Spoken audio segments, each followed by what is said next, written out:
in the Torah, as well as it is given in the Quran.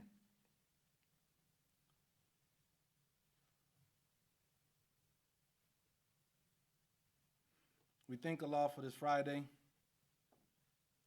Yawmul Jumu'ah, and I want to greet you all in the greetings of peace with the understanding that the real peace comes only from Allah subhanahu wa ta'ala. Assalamu alaikum. You know, our Imam, Imam Furqan, called me. He said, listen, no CP time. And I was like, okay, all right, you know. He said, that's one thing. If it's anything, just be on time. And that I can appreciate, because every leader does not say that. But that shows me, you know, that we have an excellent leader here, one who appreciates establishment and order. And, you know, as I may have given many talks on the upper East Coast, you know, and one of the things that we do fall short at, and I almost really fell short today, but alhamdulillah, Allah blessed me to get here, is really being on time. That's one of the things that we fall short at. But it's a reminder to us that only Allah is perfect. But Allah blesses us in our establishment, in our way, to be able to be on time, to be able to exemplify some of that perfection. That Allah is Ar-Rahman, that He is the merciful benefactor. But He allows for us to exemplify some of that mercy as well. That during Ramadan, you may find brothers and sisters coming here giving dates. If you find somebody that's starving, you may find people that help them. We're exemplifying that. That He is Ar-Rahim, right? The merciful Redeemer. We find this in the woman, in the womb, that is also called the Arham, the womb. But this is Rahim, that it is a mercy to be protected. It is a mercy to be shielded. So we could go through many of the names that Allah presents Himself as in the Quran, and we'll find that Allah, for some of them, and for many of them, Allah has put that within us, not for everyone. But for some of those, Allah has put that within the human being to be able to exemplify that. Allah is As-Salam, but He blesses us to be able to exemplify peace, to try to establish peace on earth. You know, in the Bible, it says that it talks about how I'm trying to get the right verse, but how God created man in His image. And many people, even myself, when I first heard it, you would think that you know where this is going, right? And because especially here in America, we had, and really around the world, we were presented with a figure of God with the face of a Caucasian. So this verse usually doesn't really resonate with us well. But what is God saying? He didn't say that He created Himself from man's image. He said that He created man from His image. But can we see God? No. We can't see God. So what is God's image? The only way that we can see God is through His mercy, through His works. That is the only way that we can see God.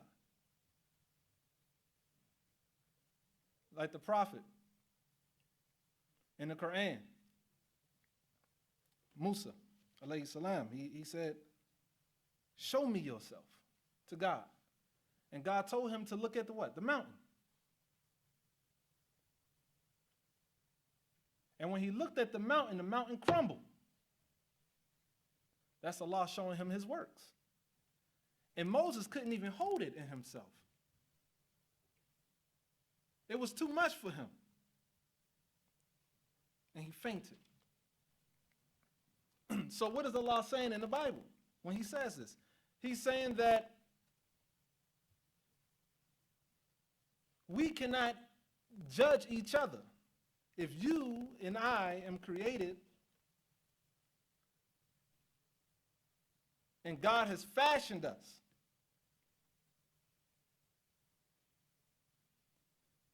then I have to see you based off of your works.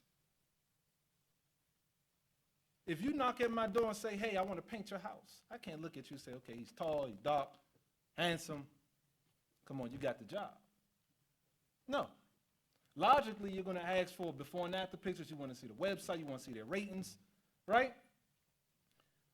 So Allah is getting rid of racial superiority in this verse. He's eliminating racial superiority. That if you want to know the other person, don't look at their skin. If you want to know the other person, don't look at their cheekbones. Don't look at their height. Don't look at their whatever. Look at them based off of their actions. Look at them based off of their works.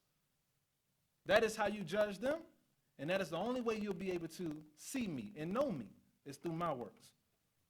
So what is Allah's works? Allah subhanahu wa ta'ala, as we know, He created everything. Everything that we see here, Allah is the creator of it. Be it this wall, be it this carpet, be it etc. Everything came out of the earth that He produced. We didn't do this. We found this. And Allah is the creator of it. So we praise Allah, the Lord, the Rabbil Alameen, the guardian, evolver, the cherisher, and sustainer of all the systems of knowledge. He created the universe and everything within the universe. And He created the human being as His special creation, the crown of His creation. Allah says in the Quran, return, O my servants, to your Lord, pleased and pleasing. It means that you are pleased with yourself and that, too, Allah is pleased with you.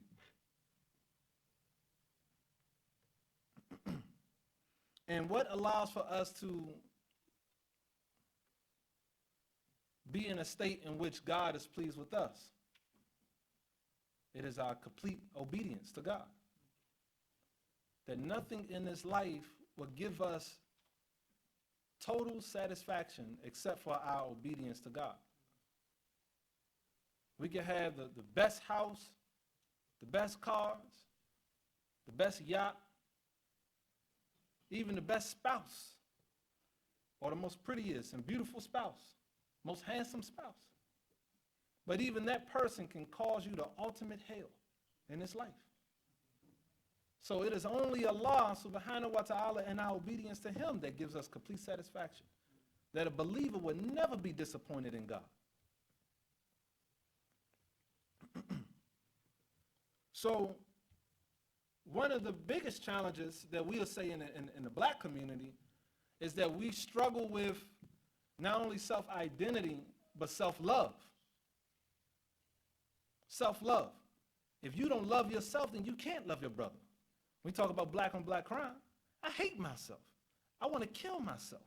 I want to drink till I pass out. I want to smoke till I'm numb. I don't want to feel myself. I don't want to recognize that I even exist. I just want to drink. I want to get numb. I may have children. I may have responsibilities. I want all of that to go away because I hate myself. So, the world teaches us to please yourself. Just do it. Go all out. You only live once. Have fun. Right? This is what the world teaches. You turn on the radio, you turn on the TV, it's just over and over and over and over again. This is all we hear. But here, Allah says, return, O my servants, to your Lord, pleased and pleasing. This means that Allah does not want you to return to him where it's that he's just satisfied with you. He wants you to return to him where you're satisfied with your own self. The two go together. If they didn't go together, Allah will only put it one time. He only gave you one. Return my servants, pleased with yourself. Return my servants, pleased that I'm pleased with you. That's not what Allah says. He says, return where it's that I'm pleased with you, and two, you're pleased with yourself. So Allah is saying the same thing. That he wants you to live a life in which you are completely satisfied with your life. But you will never be completely satisfied with your life until God is satisfied with you. Until you do everything you can in life to please God and be obedient to God. And through being obedient to God, we please our own self. I love myself now. I don't just help that brother because I felt like helping that brother. I help that brother because Allah wants me to help that brother. There are going to be some things in life that we don't want to do. You may not want to rub your wife's feet. You may not want to make your husband dinner. You may not want to, whatever, right? But these are things that we know that Allah will be pleased with us, so we do it. And the more we do it, the more we love God. And the more that we love God, the more we love ourselves. We become pleased. We just running around and trying to find what else we can do to help our brother, help our neighbor. We have to have these instructions. So this is the way that we, as believers, we eradicate self-hate. We eradicate it, not just in the black community, but in all Muslim communities. We get rid of it. How do we get rid of it? Whether we in business, whether we in politics, whether we in culture, whether we in education. We teach that we have to please God. Those leaders that want to seek to be president, those leaders that want to seek to be governors, mayors, if you are over the order of a body of people and you're not teaching them to be morally upright and morally correct, then you're leading them to destruction. And any time you find where society is being void of that morality, then you'll find that it becomes a selfish society. A society only looking for benefits of itself, whether it's this country benefits only, and then the people adopt that mindset, whereas that the people become what they call capitalistic. That they only want to establish a business where it benefits them. You don't want to pay that person $12. You'd rather pay them $3 or $4 an hour because you reap more benefits and they struggle harder and you live better. This is the type of society that we live in. So, guidance from Allah allows for us to see this picture. Guidance from God. And in order for us to truly be able to get this guidance, then we have to establish ourselves in our original nature, the Fitra nature. That during Ramadan, we go through 9 months. We go 9 months until the month of Ramadan, in which we fast and we struggle solely for God. Allah says, "Asamu li," that the fasting is specifically for me. Specifically, fasting is for me. So we go through this whole time period, 30 days, in which we're struggling to what? Come back to our original nature, the Fitra nature. This is why we celebrate Eid al-Fitr. And then once we celebrate Eid al-Fitr,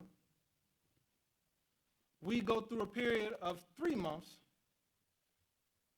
and then we celebrate another Eid, which is Eid al-Adha, which we should be coming up on pretty soon. But why am I bringing this up? Because it's all connected. The Fitra nature is us being restored to our originality. And really, this is what Friday is for. Jumuah. I have a note here. Okay, no, I don't. But Friday is the day in which man was created. And it is the day also, as it is given to us, that it be the day in which man will be brought back to God. It is the day in which the earth was created. So Friday, the Yom Jumu'ah, is a day in which it restores you back to your originality. In other words, it restores you back to your fitra nature. This is the day of Friday. This is the purpose of it. And we come together for this day. And during this, we know that 9 is representative of or symbolic of complete or whole. As when a woman is pregnant and she has the baby during the 9th month. So Ramadan also means heat. The actual word Ramadan means heat. So we're struggling to become purified. Allah says that I don't want pain for you. I don't want you to be in hardship. I just want that you be what? Purified. But isn't that what the purpose of fire is? See, fire could burn you, and it could be dangerous, but fire also is a purifier. This is the way, it's a method of cleaning water. It's a method of cleaning a lot of things. You burn it, and it cleans it. If you had a needle, and the needle is not, the needle is not clean, you put it over some fire, and you burn it, and it's clean, right? So Ramadan is this time of heat, where you're purifying your soul during this time. And it's really as if you're in a womb. And you're struggling to come back to the fitra nature. You're struggling to come back to the original nature that God created us in. And then at the end of Ramadan, you celebrate that. You celebrate that coming back, that reoccurrence, that coming back or that returning to that original nature.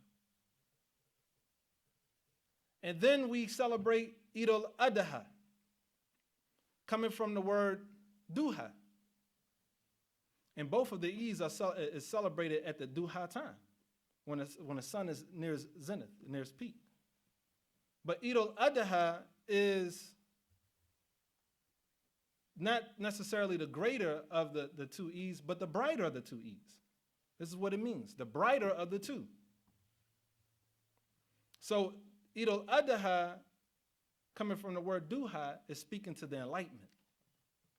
So it's not enough that we just come back to the fitra nature. Prophet Muhammad sallallahu alaihi wasallam lived in the fitra nature for 40 years. Can you imagine? Being in your original nature, not being moved and shaped and molded by the outside world, but being able to maintain in that fitra nature. And then, in the 40-year period, Allah gives him and reveals to him the Quran, which is, for us, the light or the guidance, the enlightenment. So when we have, and when we're able to come back to our fitra nature, then we'll be able to fully be able to recognize and accept and be open to the guidance in which Allah gives us. But it will be a struggle. And then when we have the Quran, when we have this guidance, we apply it to our life, whether it's in business, whether it's in education, whether it's in culture, we apply it to our life. And then we'll be able to establish institutions, as Prophet Muhammad did in Medina, as they call it, Medina al-Munawwara, the city of enlightenment. Because it's a city that exemplifies the implementation of the Quran fully. And this is what we work towards. ربنا آتنا في الدنيا حسنة وفي الآخرة حسنة وقنا عذاب النار. آمين.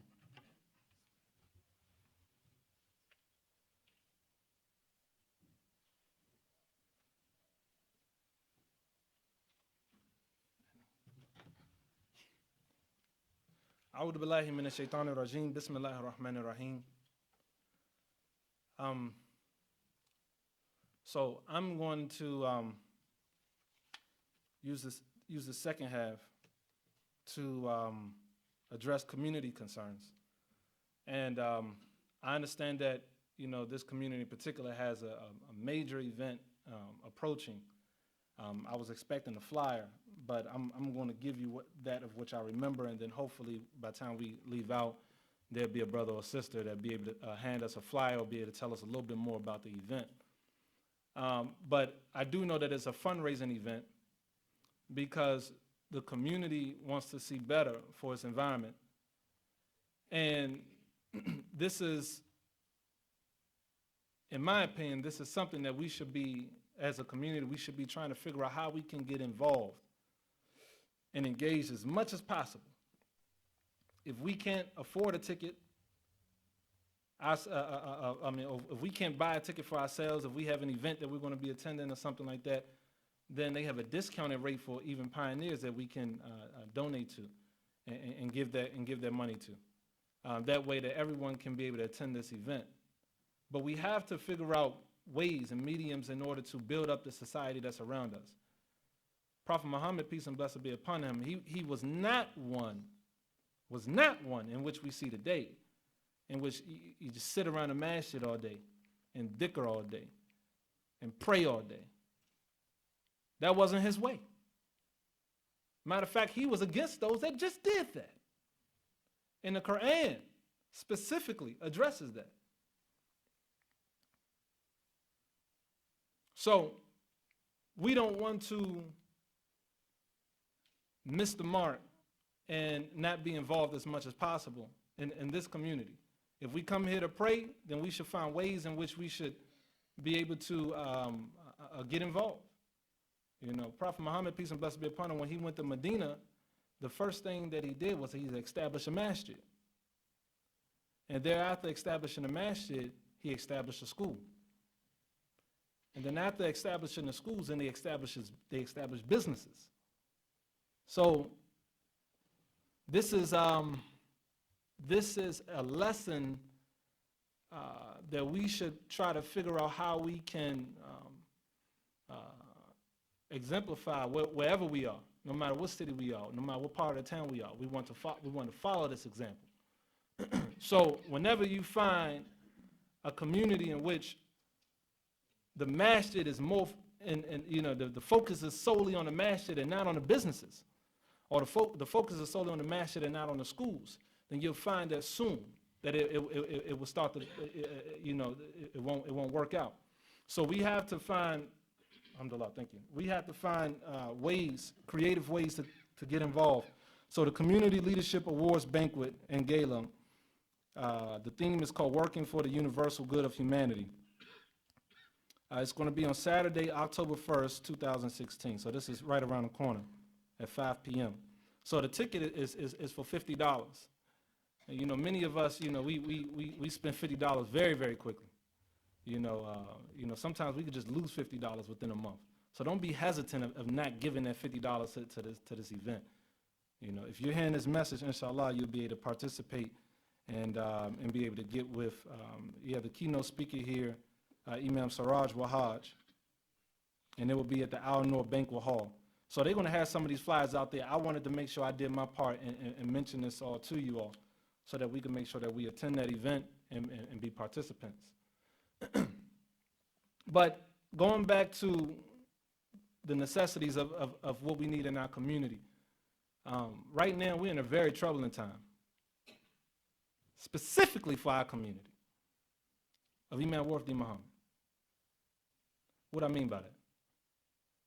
I mean that those who sacrificed, those who gave their life, those who lost so much to see that these communities be established, that they don't have too many or not enough young people to be able to take that torch. And they have the torch, but there's not enough young people to be able to take that torch and be able to run with it. But this is the time that we're living in. This is a time in which the world is in darkness. And this is a time where we can't be afraid to speak up. If our youth are in our community and they're rapping and they're talking about all the things that destroy the community, then they became our enemy. They have become our enemy, but they may not want to be our enemy. We just have to let them know that, hey, you on the wrong side of the wall. And then maybe when we present it to them like that, maybe they'll wake up and say, you know what, you're right, I'm fighting the wrong war here. But we have to find as many creative ways to be able to reach our people. Because the way in which we see it today is not working. It's not working. But there's always hope. We always have to be optimistic when we have the Quran. And Allah gives us in the Quran many examples of how to establish life for ourselves. But it's not enough for us to come here, sit on the carpet, make our prayer, and then go back out and not be productive citizens in the world. I'm not satisfied with knowing that there's sisters and brothers in our community that are not eating. I'm not satisfied with knowing that we don't have enough schools in our community to educate our children. I'm not satisfied with knowing that there are brothers and sisters in this community that are jobless, homeless.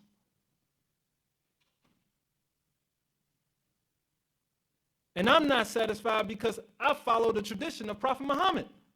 And he wouldn't be satisfied. He wouldn't go to bed if he knew his neighbors were hungry. But some of us sleep so comfortably. We have to come together more. That's my point. We have to come together more. We have to talk about these issues. We have to get other people involved. And we cannot just convene on Friday. Absolutely not. Because in Friday in the Khutbah, it's just not enough time to be able to deal with the issues that we're dealing with. One thing I appreciate about the Atlanta community is that, the brothers, at different masses, they convene on Sunday. They talk about business.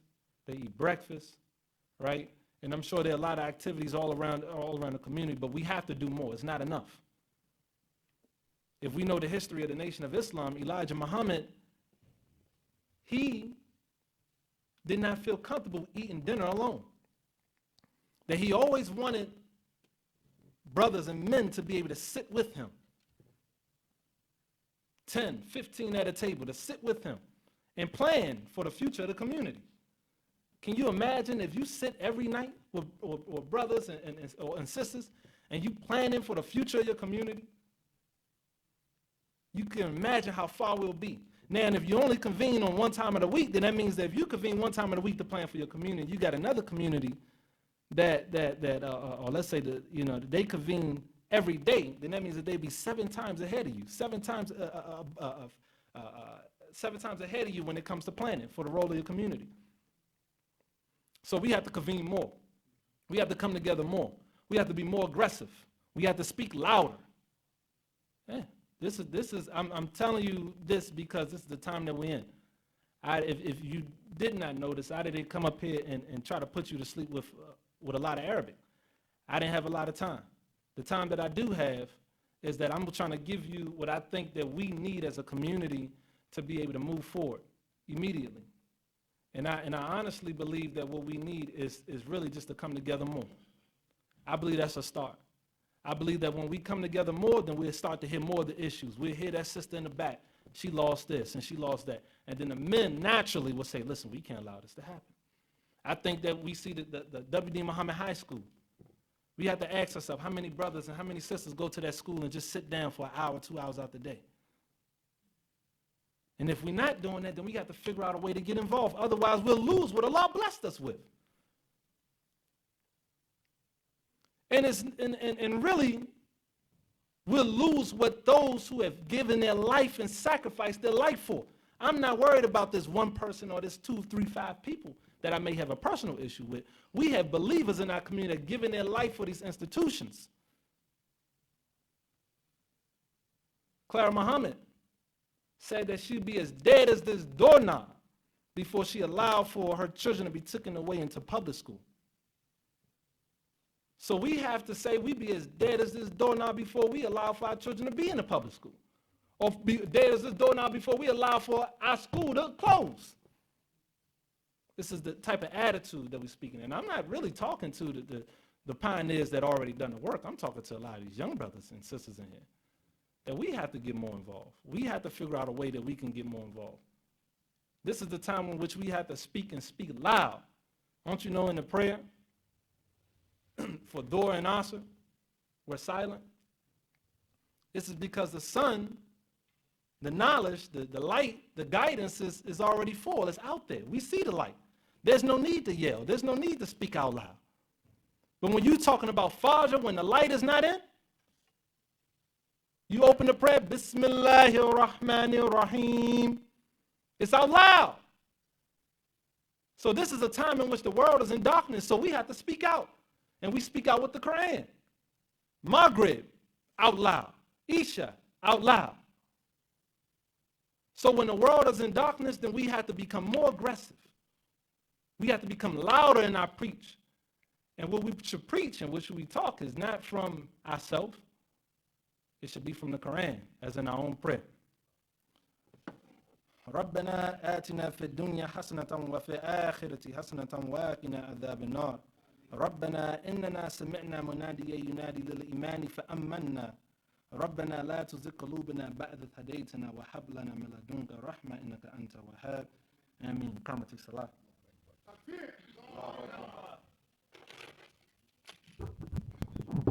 الله أكبر الله أكبر أشهد أن لا إله إلا الله أشهد أن محمدا رسول الله حي على الصلاة حي على الفلاح قد قامت الصلاة قد قامت الصلاة الله أكبر لا إله إلا الله.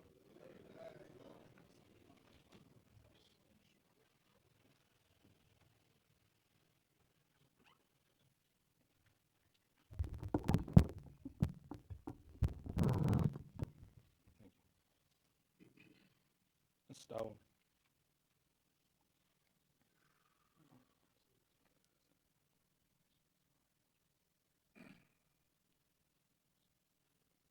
الله أكبر.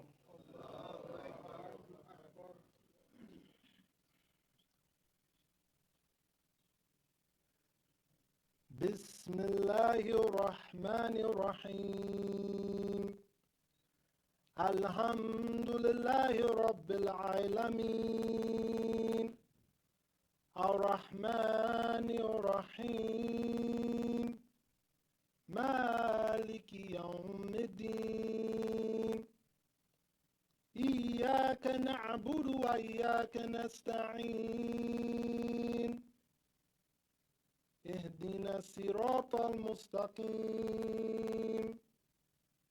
صراط الذين أنعمت عليهم غير المغضوب عليهم ولا الضالين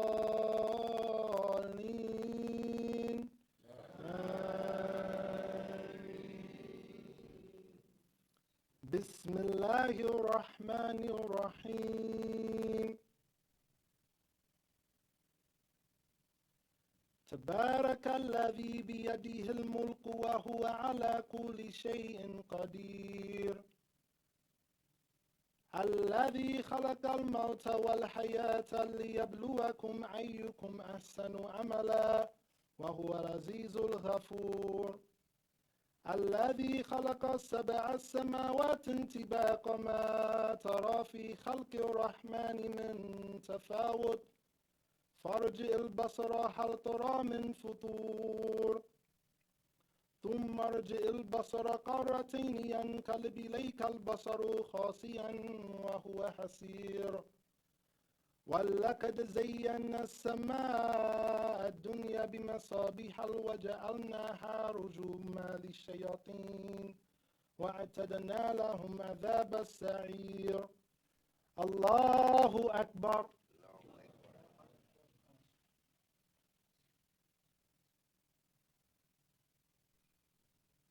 سمع الله لمن حمده.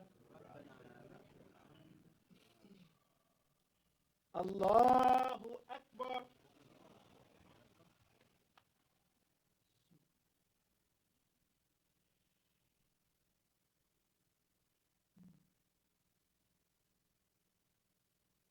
الله أكبر.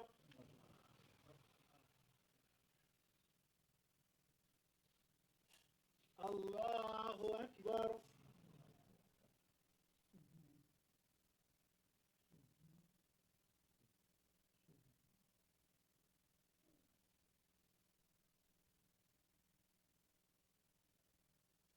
Allahu Akbar.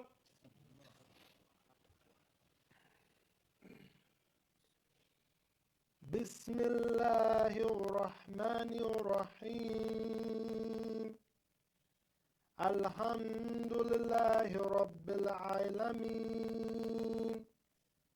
الرحمن الرحيم مالك يوم الدين إياك نعبد وإياك نستعين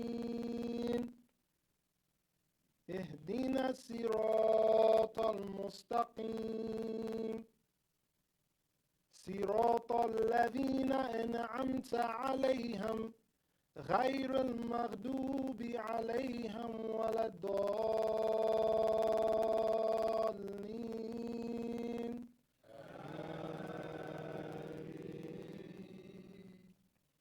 بسم الله الرحمن الرحيم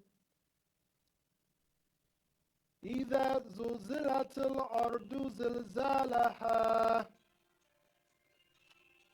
وأخرجت الأرض أثقالها وقال الإنسان ما لها يومئذ تحدث أخبارها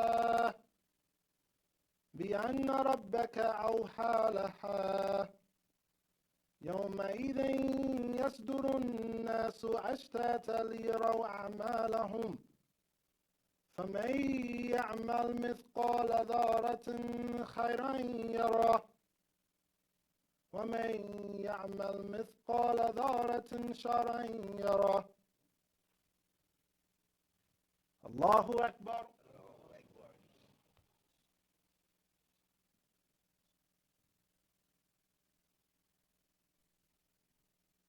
سمع الله لمن حمده. الله أكبر.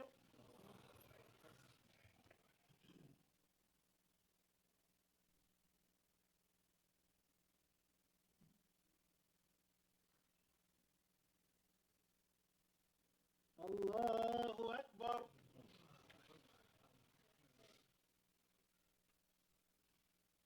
الله أكبر.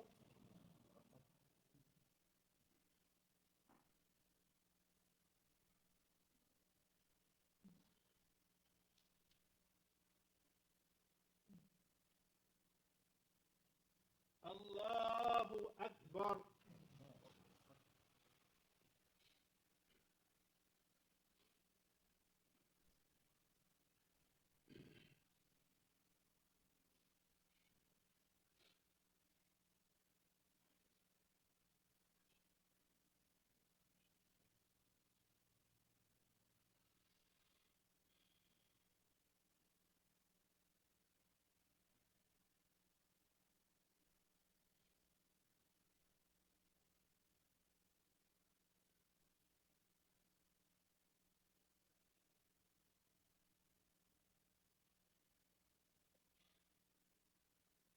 السلام عليكم ورحمة الله. السلام عليكم ورحمة الله.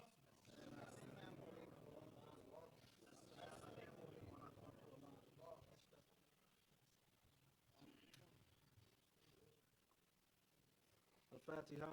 بسم الله الرحمن الرحيم الحمد لله رب العالمين الرحمن الرحيم مالك يوم الدين إياك نعبد وإياك نستعين اهدنا الصراط المستقيم صراط الذين أنعمت عليهم غير المغضوب عليهم ولا الضالين آمين. تكبير. الله أكبر. تكبير. الله أكبر. تكبير. الله أكبر. Assalamu alaikum, brothers and sisters. Let me get your attention before we make our sunnahs and everybody's moving around. If you've got to leave, go ahead and do so, but for everyone else, just need your attention for a few minutes. The Imam did an excellent job of sharing with us our upcoming event, and we want to lift the spirits of everybody in the community so that we actually have your involvement, engagement, and that we make this a serious success. We have people on the outside who we need patrons, people to do a patrons list, be on the patrons list. It only costs $10 each. So we want you to go take this into the community and get people to contribute the $10 for patrons. We also need ads, business ads. So again, we want you to go speak to business people and have them take out ads to be in our brochure, our souvenir brochure. These are the things that you can do as a community members to help support this effort. We're really doing more than just trying to build a masjid. We're really making an attempt to develop this community. This community called People's Town, we want to, Imam Furqan calls it should be Muslim Town.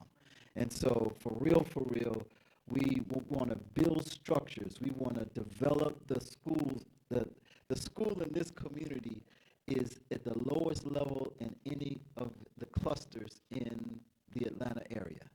We want to change that. And we know that the way that you build up the school system is you get parental support. You involve the parents. People need that guidance, and they can get that from us. So all of this is what we can do. We, each and every one of us, can contribute by, as I said, getting people to sign up to the patrons list, get ads, and we've got people on the outside that could do that. The tickets are $40 for elders, people 62 years and older, just $40, $50 for everybody else. So help us sell tickets, help us bring people in, and let's make this a great success. Imam Furqan has called for an emergency meeting of Masjid al-Mu'minun's community of believers for Sunday, September 11th at 11 a.m. This meeting will last for 45 minutes and will start promptly at 11 a.m. The Imam is asked for all believers to be in attendance. We will meet at the Masjid al-Mu'minun here, 1127 Hank Aaron. Masjid al-Mu'minun will host its second annual Community Leadership Awards banquet and gala, and we need the support of the believers to make its success a reality. We have 29 days until the event. We need believers to take an advertisement sheet and get an ad from your doctor, dentist, lawyer, car dealer, anybody. We need ads, all right? Take a patrons list. To be a patron is $10. Your name will be listed in the souvenir booklet. If you get up to 50 people's names, that is $5,500. That can be towards the future of this community, okay? There are pins that are being sold for $1 as part of the fundraiser. Also, and we have posters that advertise the event, and they need to be taken to other masjids. We have volunteers for distributions, all right? And you can contact me, Brother Anis Fardan, or Sister Falida if you're a sister. The children of Project Smile and the director, Dr. Sophia, would like to thank everyone who participated in this year's trip to the beach, which this year was to Hilton Head Island, Hilton Head. Everyone had a great time, especially the children. In fact, they are already looking forward to the next year. And to all who donated to send the child, you stepped up big time. And yes, you made a big difference for a lot of children. Thanks again to you all. We ask that Allah continue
We are very warm and friendly folks, so we embrace you.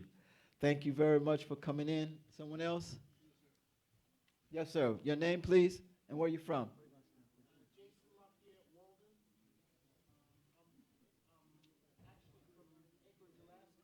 Ah.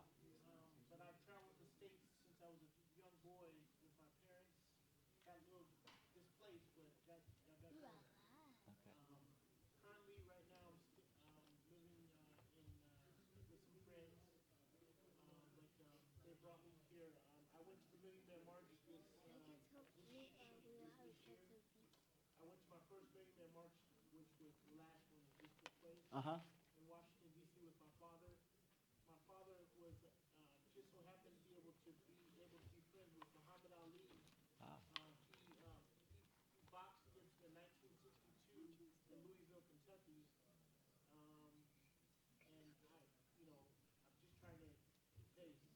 Alhamdulillah. Thank you. Thank you for all of that. That was very good. And we appreciate you and what you are contributing to both this community and society itself. So thank you for coming out. Don't make this your last time. All right? With that, assalamu alaikum.